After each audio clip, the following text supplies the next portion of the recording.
The cope that you will see in these next couple of clips from Andrew Schulz is insane, dude. As a matter of fact, viewer discretion is advised. We're going to be ideologues, which is the only thing that fucking exists on the internet. Let's just be honest, where you just go, I'm a right-wing guy, I'm a left-wing guy, and you just spout out all the talking points from that party. I get it. And that's the only thing that works on the internet, and that gets all the views, and yada, yada, yada. And then doesn't matter. But the reality is like, if you see corruption, you can call it out. Then call it out. Then freaking call it out and stop coping. What's going on? I swear, these comedians, bro. You see this article the New York Times did?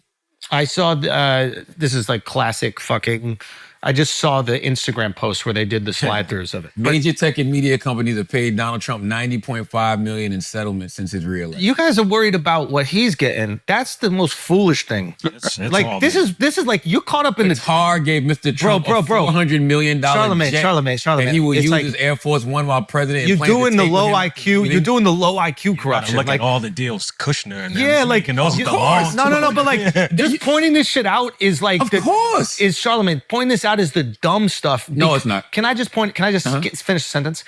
It's the dumb shit because it's a distraction from the actual shit that is everybody.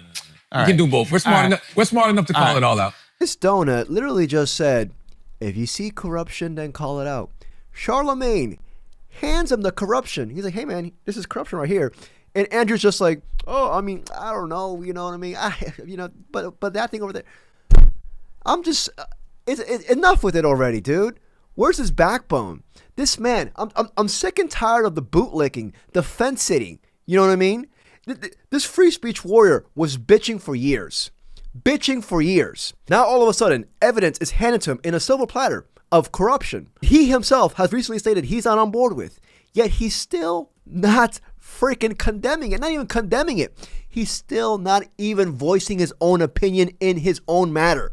I swear, man, Andrew Schulz, flagrant, Kakash. I don't even know why I'm bringing Kakash into this. You know what I mean? Kakash over here just sitting in a chair over there in the corner. Meanwhile, he's over here catching strays and shit. Back in the day, you know, like corruption used to be behind the scenes. You know what I mean? Like it wasn't right there out in front. I feel like every single time I step outside, I get a facial of corruption. I get, you know, facialized and shit. Like I'm over here having threesomes with corruption. I stand outside. It's everywhere now. It's apparent. The people up top don't give a fuck anymore. They're just doing blatant corruption. These comedians suck. They have no spine. This shit channel, this video ain't gonna get shit views. But at least one thing I can say is that I'm not afraid to voice my own opinion. I don't have somebody putting their hand up my ass and telling me what to say. Not like that. What happened to them, dude? Where's the George Carlins?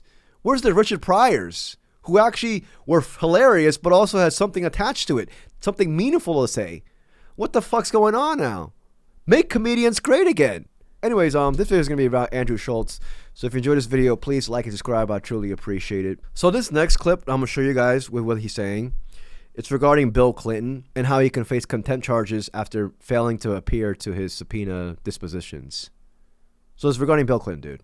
So if I'm the Clintons, I make the statement, we will gladly go as long as everyone else there that's mentioned would go. That would be a better approach. Because what it looked like from the statement is, we're not going there, which makes you look wild guilty. No, I'm trying to find, I saw a good theory about this shit, but like, man. why don't you say that? Be like, we would gladly go. And we would, just as long as everybody else there who's mentioned, and Donald Trump is clearly mentioned, and we will both go.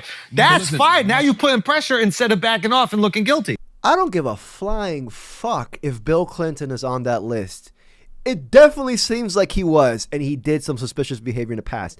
If he is, lock his ass up. I have no attachment to him. Lock his ass up. But you know what does make you look guilty, though? Ironically, you know, not releasing the entire Epstein files, releasing the redacted files, missing the deadline with the redacted files, starting world wars in distraction to the files. That Nick Shirley fuck shit video that he dropped was dropped the same day that the redacted files were dropped.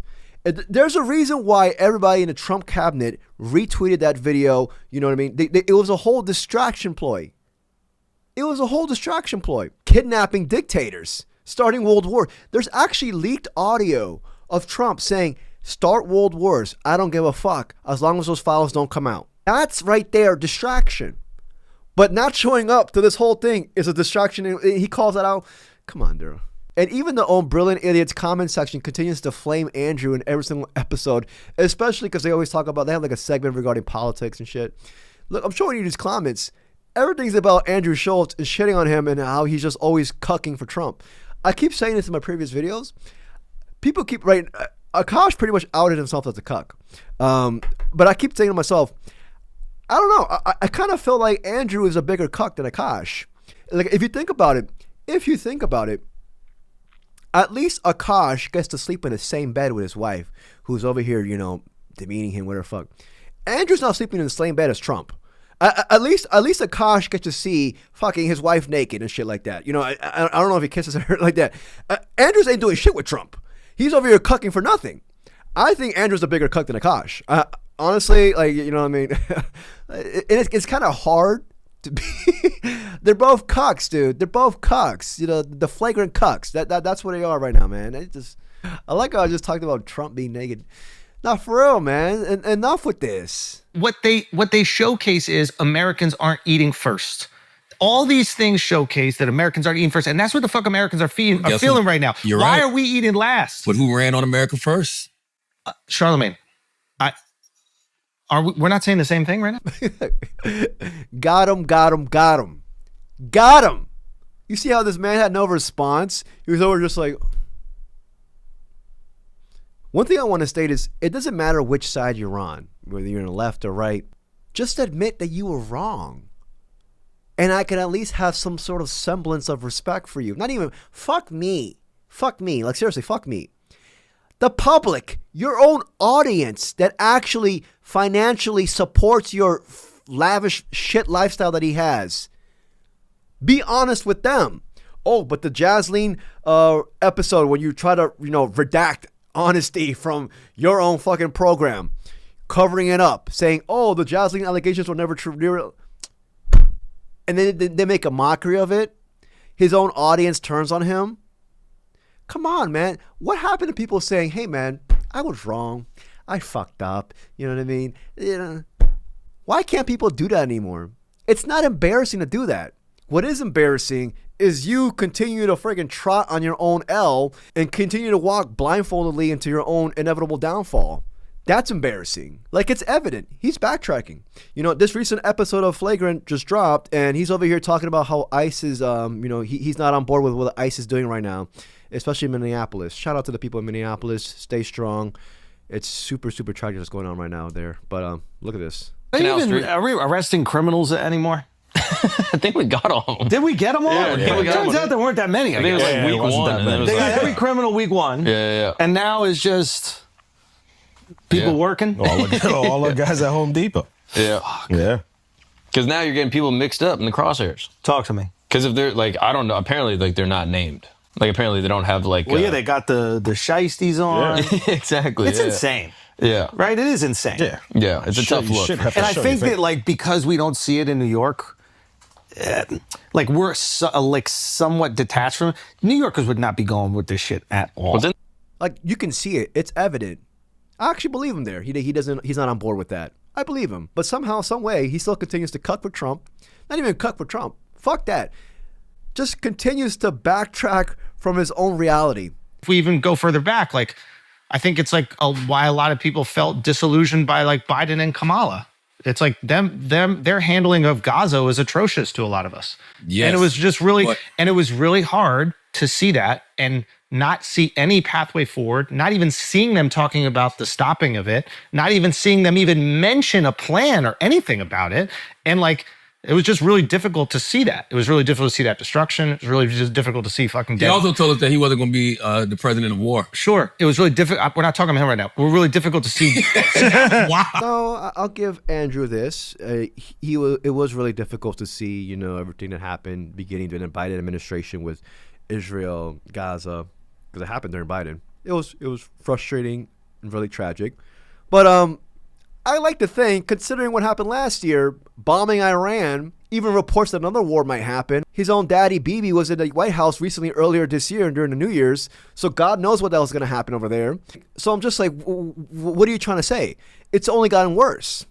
It's only gotten worse. Damn, the 7-day bullshit war. I hope I'm wrong, but it seems like something else might happen this year.